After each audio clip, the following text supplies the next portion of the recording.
R&B singer Trey Songz may be best known for his outrageous bedroom boasts, but it took some serious artist development and an appetite for reinvention to get him to the top of the charts. Over the last decade or so, however, when his name has come up, it's not because of some career accomplishment, but concerning yet another woman accusing him of committing unspeakable acts against her. So it begs the question, is Trey Songz another musical menace to society? Tremaine Alden Neverson, known professionally as Trey Songz, was born on November 28, 1984, in Petersburg, Virginia. He moved around a lot as a child, partly because he had a stepfather who worked in the military, and partly because of his mother's work opportunities. He told Reuters in 2013, "When you're a young single mother, you're dependent on welfare. Your mother is struggling and we would move around a lot. Virginia, Florida, Kansas, New Jersey, Baltimore. I went to 8 different schools before 9th grade." While growing up, Trey actually loved hip-hop music the most. But when his friends heard his perfect tenor voice, they pushed him to drop rap and start crooning. He won numerous talent shows, and at some point, through his stepfather, met record producer, singer, and songwriter Troy Taylor, who'd worked behind the scenes with such artists as Patti LaBelle, SWV, and B2K. Troy encouraged Trey to finish high school first, and then they could talk about a possible music career. As soon as Trey graduated, he immediately moved to New Jersey to work with Troy, who signed Trey to his label, Songbook Entertainment, which soon led to a joint venture with Atlantic Records. His official debut single, Gotta Make It, featuring Twista, was released in the spring of 2005. It garnered success in the R&B community, but failed to make a mark in mainstream music. His debut studio album, I Gotta Make It, was released several months later and debuted at number 20 on the Billboard 200. He did manage to get slightly better chart placements with the second single, Gotta Go. Trey's second album, unfortunately, ended up being delayed after its lead single, Wonder Woman, failed to make an impact on the Hot 100. Trey Day finally did drop in October 2007. It reached number 11 on the Billboard 200, but didn't sell well enough to achieve any gold or platinum certification. After the album release, the second single, Can't Help But Wait, went to number 14 on the Hot 100 and number 2 on the R&B chart. It became Trey's first top 20 hit on the pop chart and was nominated for a Grammy for Best Male R&B Vocal Performance. Now, with 2 albums that produced only so-so results under Trey's belt, a different approach was needed. And that's when the strategic array of singles began. In April 2009, the heartfelt I Need a Girl, which reached number 6 on the R&B chart, was released. Then LOL Smiley Face, featuring Gucci Mane, and Soulja Boy, which came in at number 12 on the same chart. The next 3 singles, I Invented Sex, featuring Drake, Say Ah, featuring Fabulous, and Neighbors Know My Name, would really put Trey on the map when they all became top 5 R&B hits. In the current singles-dominated paradigm of the music business, it's rare for an artist to break through on his third album. Labels no longer have the patience or commitment to nurture and develop artists the way they once did. But 5 years after Trey's debut, Atlantic's determination paid off, and he was now ready to become the face and abs of male R&B. All 5 of the aforementioned tracks would be included on Trey's third album, Ready, released in the summer of 2009. Upon its release, the album reached number 3 on the Billboard 200, his best placement up to that point, and eventually went platinum. Also around this time, a promotional single by Drake and Trey called Successful, featured on both Trey's Ready album and Drake's So Far So Gone mixtape, was released and became a top 5 hit on the R&B chart, as well as a top 20 hit on the Hot 100. No doubt, helping Trey's third album to get even more attention.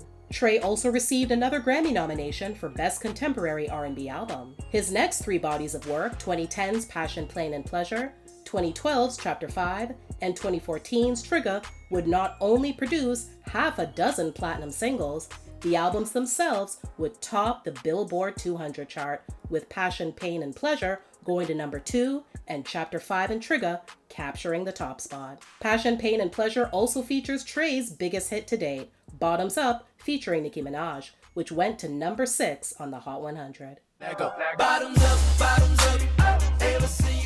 Around this time, Trey's public image began to take a major hit. Actually, prior to the 2010s, he'd already gotten caught up in some mess, but for the purposes of this video, we're going to focus on his string of aggravated assault and sexual assault-related accusations. Sadly, the subsequent incidences are only just some of the total number of times Trey's made headlines for this kind of behavior. In December 2016, following a performance at Joe Louis Arena in Detroit, Trey was arrested and charged with felony assault of a police officer and misdemeanor aggravated assault for injuring a photographer. Trey allegedly began throwing objects after the venue cut his concert short due to an 11:30 p.m. curfew, and was alleged to have struck an officer with his fist, causing a concussion when they approached to arrest him. A credentialed photographer working the event was struck in the head by a microphone stand that Trey hurled during the ensuing commotion, causing said photographer to fall face first to the concrete floor. Trey eventually pleaded guilty in August 2017 to 2 reduced counts of disturbing the peace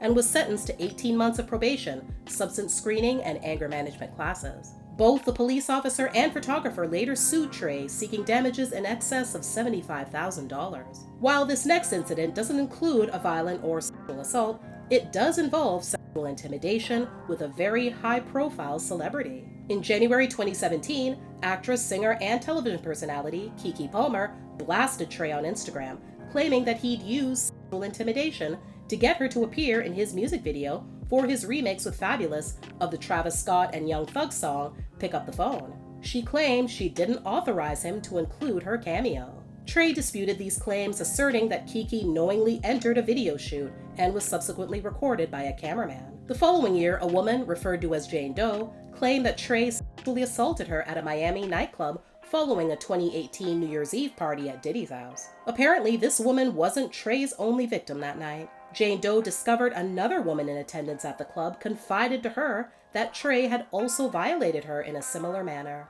Jane Doe later filed a lawsuit seeking damages of $10 million. However, it was eventually dismissed. Around the time that news broke about Trey dating Lori Harvey in 2019, a woman named Savannah Waldrop revealed some shocking details about her past relationship with him. She told news outlets that they had first hooked up in 2013. She claims she then became pregnant from the affair. Trey allegedly forced her to terminate and threatened to take her life if she didn't go through with the procedure. Over the next few months, he would pay her $25,000 to stay quiet about the situation. After all that, Trey and Savannah allegedly maintained contact and even spent time together. It wasn't all fun though, and she later reported abusive behavior from Trey at the time. In 2020, Trey took to Twitter to address a rumor that had been floating around the internet following an interview internet personality Selena Powell had on the No Jumper podcast. Due to the rumor, Trey'd been trending on Twitter. Selena and her friend Eliza claimed that Trey kidnapped and urinated on her. According to Trey, that never happened. He also posted a series of screenshots of conversations between he and Selena. Trey began 2021 on a sour note, when in January, he was arrested after an incident in Kansas City, Missouri, while attending the conference championship game between the Kansas City Chiefs and Buffalo Bills. According to a report by TMZ, Kansas City police say a dust-up started because Trey refused to follow the stadium's coronavirus protocol, namely that he allegedly refused to wear a mask. An officer came over, and from sources and a video released by TMZ, an altercation ensued. It led to Trey being arrested and charges of trespassing, resisting arrest, both misdemeanors, and for assaulting a police officer, a felony.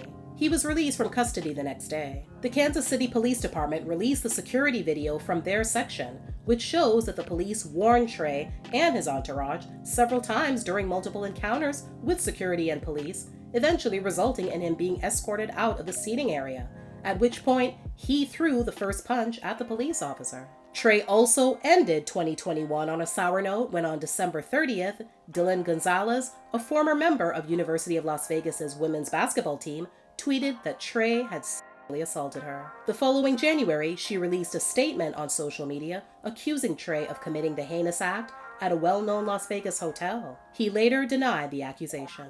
The next month, another woman accused Trey of anally violating her in March 2016. That civil suit was concluded and settled in 2024 following mediation. In 2023, Tyrell Dunn, a Maryland Capitol police officer, sued Trey after he tried to rescue his battered wife from Trey's hotel room back in 2021 at the Cosmopolitan in Las Vegas. Allegedly, Trey brought a group of women back to his hotel room, which is where Tyrell alleged in his lawsuit that his wife screamed for help and said she was being held against her will. Tyrell said he tried to intervene to help his wife, but was attacked by Trey and his security. An incident he says caused him serious injuries, including fractured eye sockets and scarring that caused him to miss work. While Trey was cleared of any criminal wrongdoing in April 2022, Tyrell later sued him. The docs say Trey never responded, which eventually led to a default judgment of $11.2 million being entered against him. By the following year, though, in January 2025, the judge dismissed the judgment after Trey claimed he was unaware of a lawsuit filed against him. But that didn't mean Trey was completely off the hook. Last March, it was reported that a civil trial for the assault on Tyrell's wife had been scheduled for March 16, 2026. Trey is expected to testify during the trial.